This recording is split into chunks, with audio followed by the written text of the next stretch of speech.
this broke last night and then into this morning, some of the details about uh, Ime Udoka's suspension from the Boston Celtics. Now, Udoka had a historic freshman season with the Boston Celtics and took them to the NBA Finals. But now, reporting from Woj and others has found that he engaged in a consensual relationship with a female staff member on the team, which is against the rules for the Boston Celtics as an organization.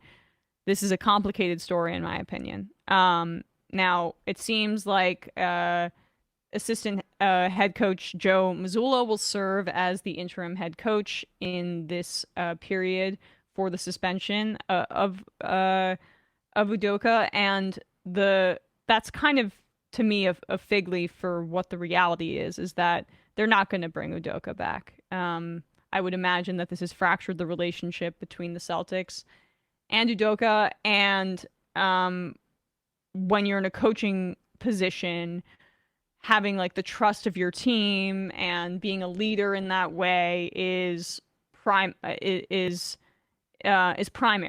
And so when there's a scandal like this, that undercuts that. And the scandal, you know, here's one side of it. From a human resources perspective, having a relationship with another employee in the building does complicate things, right? Because say it's a consensual relationship, but say that relationship goes sour, and the woman who's having this relationship doesn't get a promotion because of the souring relationship, and it complicates things. That is why there are these policies, right? But at the same time, there is a ton of racism in Boston. And I feel like that is not being talked enough about in this context right now. Just, we can't ask Bill Russell now, but the great, great, great Bill Russell experienced that when he was alive during his period of leadership of the Boston Celtics. So I feel like we need more details about this relationship to really make a value judgment, but both things can be true at the same time. This was a poor uh, piece of judgment by Udoka. Udoka's loss will be felt by the Boston Celtics, who turned around that organization and brought them back to the NBA Finals for the first time in over a decade, and like turn them around. The Knicks fan in me, like I wish that it was just a mere 12 years between NBA Finals appearances. Like it's just the Celtics, of course, have are one of the two most successful NBA franchises in history. So it's all relative for them. But I am mixed on this story. Well, I have a few thoughts as well because to me it's a little puzzling how the rollout of the story came to pass last night from Adrian Wojnarowski and other scoopsters for the NBA, as well as the not only the degree of punishment for this offense, which, like you said, I'm not in any way absolving Udoka of this. He had an extramarital affair with an employee of the team. That, like you said, it creates a huge human resources problem, a huge chain of command problem. So I understand in terms of organizationally, it was negligent and it was wrong, especially not to disclose it, or especially not to have some more transparency around it if this was actually something important to him. If this was, he was still married. I don't know if he has children, but so it's certainly an error in judgment. But many other coaches in this, this is purely hypothetical, but I just can't really imagine the same punishment being levied on a white or more tenured NBA head coach, or an NFL head coach, for example, especially for an owner or something like that, someone with a much more vested interest and Mm-hmm. much more importance in terms of the financial aspects and the business aspects of the sport, or of the franchise. The other issue I have, speaking to the rollout of this breaking news, was it made me feel as if when Woj tweeted it this last night, basically saying Udoka is going to be suspended for an undetermined amount of time for an undetermined offense related to his conduct with the organization. It just seemed kind of irresponsible for him to release this information that was essentially a vacuum of information and then wait till the morning to disclose further details.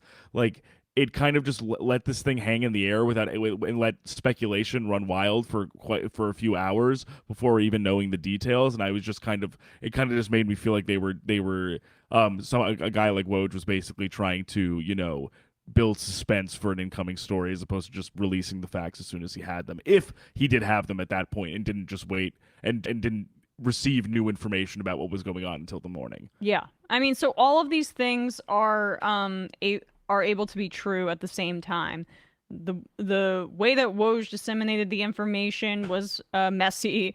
The power dynamics of Udoka and having a relationship with a subordinate is not ideal, not good, a bad piece of judgment on his part. He really should not have done that. And three, the optics for the way that the Celtics have run their organization historically and how they have treated certain black players within their organization, the context of the city and the way that the fans have responded to black players and coaches within their organization, it all matters when in analyzing the story. And we're going to get more details, but for now, I just it's a shame because that was an incredible run in his first year as being a head coach, and like a year seems really severe, and like it's not even really the actual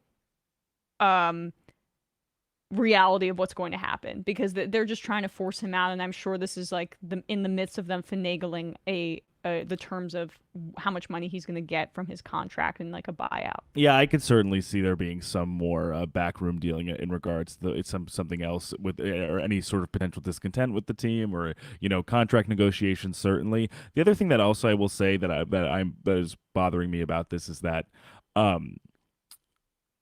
this got in the hours since late last night when this was reported, has received, and this is just anecdotal, obviously I'm not watching every minute of ESPN, I'm not seeing every tweet that they're But putting you out, are watching every minute of ESPN. but I am of course watching every minute of ESPN as I sit here today. But the level of coverage from sports outlets and news outlets that cover sports about the Ime Udoka situation relative to the Brett Favre situation to me is staggering. And I mean, Yeah. I want to give credit to Mina Kimes during her appearance on Around the Horn yesterday. She did devote her final segment to discussing the Brett Favre situation, but this immediately received so much more traction.